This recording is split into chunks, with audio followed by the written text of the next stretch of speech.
Hi, my name is Harpreet. I'm the Technical Services Supervisor here at CAD Micro Solutions. In this video, I'm going to show you how you can import XML data into your PDM Vault. For this particular example, I will be creating a list based on the data published in an XML file. So let's get into the setup. The first step to the setup is to create an import rule.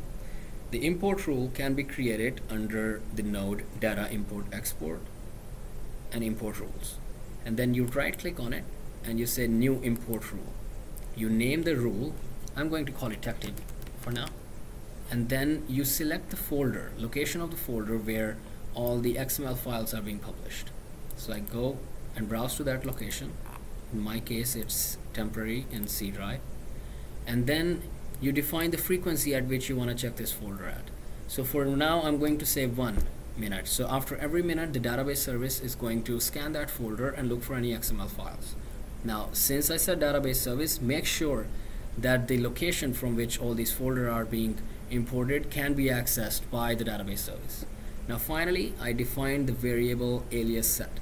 Now there is a possibility that the XML files that are being published, they are published by an external application which uses different set of variables than the PDM. So if you want to create a mapping between those variables, you would do so using variables alias set. So for now, I'm just going to click OK. Now my import rule has been created. Now once that is done, I'm going to copy an XML file into the folder for the import rule, and then that will automatically create a list. Now before I do so, let's quickly look at this XML file. So this is how it looks like.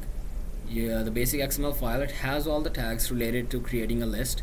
If you want to create some other item, or you want to apply some variables into a file, then you will have different tags specified in this file. For more information on what exactly those tags would be, please find the link in the description. So for now, I'm going to close this file now and copy it in my temporary folder. And what you would see is after a minute or so, this file is going to get disappeared and I will have a list created here. So now if I expand list, there it is. There is a list that has been created and all the information was imported from this XML file. When I double click on it, there is all the data.